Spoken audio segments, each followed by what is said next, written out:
आज हम डिस्कस करेंगे कि हरे कृष्ण महामंत्र और चॉइसलेस अवेयरनेस में से कौन ज्यादा सही है, कौन सा ज्यादा ठीक है। तो आपने देखा होगा कि मैं हरे कृष्ण महामंत्र की भी करता था काफी, कि मतलब आप उसको भी कर सकते हैं, और एक तरफ मैं अब चॉइसलेस अवेयरनेस के बारे में ज्यादा बता रहा हूँ। तो कौन सा ज्यादा ठीक है, इसकी शुरुआत हम करते हैं एक रियल मेरी टेस्टमनी है उसके हिसाब से, और मैं आपको बताता हूँ, उसके थ्रू मैं आपको इंसाइट देता हूँ कि मैं जो है वो मुखर्जी नगर में, जीटीवी नगर में, यहाँ पर मैं बहुत तरह के जो गवर्नमेंट एग्जाम्स हैं उनकी प्रिपरेशन कर रहा था, उनकी तैयारी कर रहा था।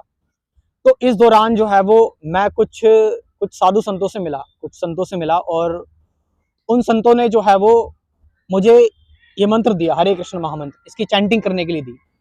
और मैं उन संतों के साथ जो है वो काफ़ी दिन तक मैंने उनके साथ डिबेट की, उनसे बहुत कुछ जानना सीखा, उनसे जो है वो उनके साथ रहा। इवन मैं उन संतों के साथ कुछ दिनों तक, और उनके साथ जो है वो स्पिरिचुअल जगहों पर गया घूमने के लिए, मतलब बहुत क्वेश्चंस पूछे, बहुत सारी चीज़ें।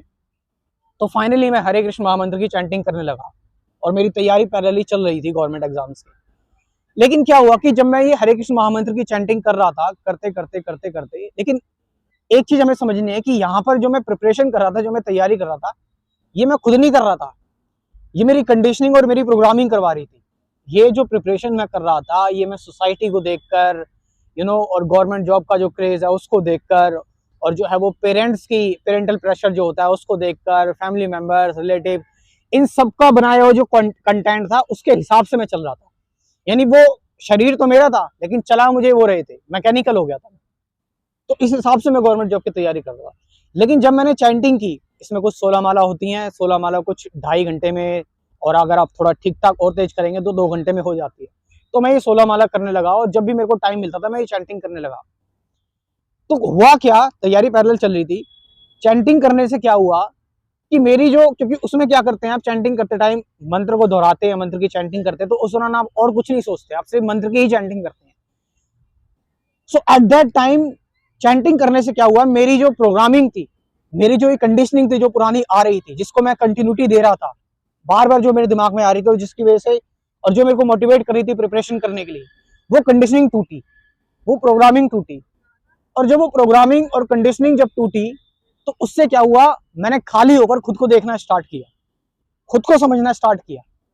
क्योंकि अब जो थॉट्स की कंटिन्यूटी थी वो खत्म हो गई। अब मैं जो है वो प्रिपरेशन के बारे में नहीं सोच रहा, मैं अपने कैरियर के बारे में नहीं सोच रहा, मैं किसी चीज के बारे में नहीं सोच रहा, मैं सिर्फ एक मंत्र की चैंटिंग करता जा रहा हूँ, करते जा रहा हूँ। इस दौरान जो है वो एक गैप आ जा रहा है 2-2.5 घंटे का, और उस गैप मैं खाली हूँ, एम्प्टी हूँ। उस गैप में सिर्फ क्या कर रहा हूँ, सिर्फ चैंटिंग पर ध्यान दे रहा हूँ, बस खाली सिर्फ एक ही थॉट चल रहा है, वो है चैंटिंग का, और वो भी नहीं चल रहा, सोचना भी नहीं होता है कुछ। तो कंडीशनिंग और प्रोग्रामिंग टूटी। तो इससे क्या हुआ, मैंने खुद को जानना स्टार्ट किया। अब वो कंडीशनिंग और प्रोग्रामिंग जो पुरानी थी वो सारी खत्म हो गई, और मैंने, जो मेरे अंदर खुद की कोडेड प्रोग्रामिंग थी, जो नेचुरल, जो गॉड की दी हुई प्रोग्रामिंग होती है, मैंने उसके हिसाब से खुद को देखा। और फिर मैंने जो है वो बिल्कुल फीस भी सारी जमा कर दी थी, और मैंने जो है वो कोचिंग जो है वो बीच में ही छोड़ दी।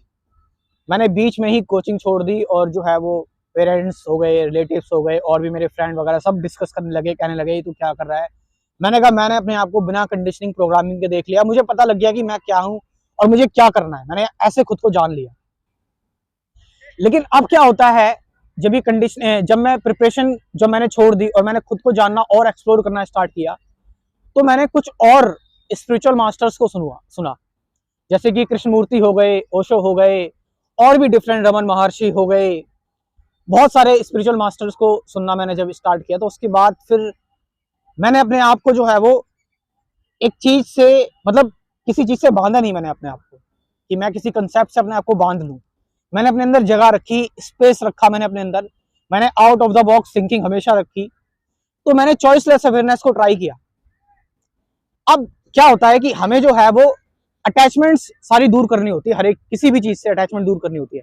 मेन स्पिरिचुअलिटी का गोल होता है कि आपको एकदम फ्री होना है, एकदम लिबरेट होना है, कंप्लीटली फ्री होना है किसी भी बिलीफ से, इवन आपको भगवान से, इवन आपको किसी मंत्र से, इवन दुनिया की किसी भी, कोई भी चीज हो, आपको हर एक चीज से जो है वो अटैचमेंट खत्म करनी है, बिल्कुल अनअटैच्ड होना है। चॉइसलेस अवेयरनेस करके मैंने ये पाया कि मैं बिल्कुल अनअटैच्ड हो गया हर किसी चीज से। अब मैं सिर्फ क्या कर रहा हूं, जैसे कि मैं ये नहीं कहूँगा कि मैं उस स्टेज पर हूँ, लेकिन जैसे कि हमारे जो पुराने स्पिरिचुअल मास्टर्स आते थे, जैसे भगवान राम आते थे, कृष्ण आते थे, वो क्या करने आते थे? लीला करने आते थे। उनकी कोई अटैचमेंट नहीं होती थी किसी चीज से, वो बस अपना प्ले करने आते थे, गेम खेलने आते थे। तो चॉइसलेस अवेयरनेस से जो है वो आप क्या होते हैं कि आप जब तीनों गुणों से ऊपर उठ जाते हैं, आप अपने एंगर से, अपने गुस्से से, अपने प्लेजर से, अपनी जितनी भी ग्रेटिफिकेशन है, सबसे ऊपर उठ जाते हैं। तो आप सिर्फ क्या करते हैं? आप प्ले करते हैं, आप खेलते हैं, आप गेम खेलते हैं बस खाली। So that is the part I am playing today. Choiceless awareness के थ्रू मैं क्या कर रहा हूँ? सिर्फ गेम प्ले कर रहा हूँ, सिर्फ खेल रहा हूँ और कुछ नहीं कर रहा। कोई मेरा जो है वो खास किसी चीज का मोटिव नहीं है, कोई मेरी खास अटैचमेंट नहीं है किसी चीज से। जस्ट जो मेरे अंदर इंट्यूशन, इंसाइट आ रही है, नेचुरली मैं उस हिसाब से चल रहा हूँ जैसे नेचर मेरे को चला रहा है।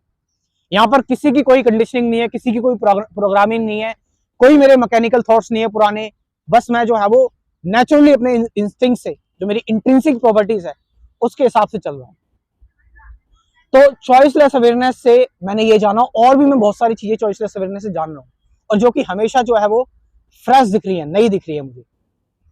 तो यहाँ पर मैंने आपको बताया कि हरे कृष्ण महामंत्र ने मेरे साथ क्या किया, मैंने रियल टेस्टिमनी बताई। उसके बाद चॉइसलेस अवेयरनेस के थ्रू मेरे अंदर क्या चेंजेस आई। तो आपको जो है, जैसा कि हमारे शास्त्र बताते हैं, आपको अवधूत हो जाना है।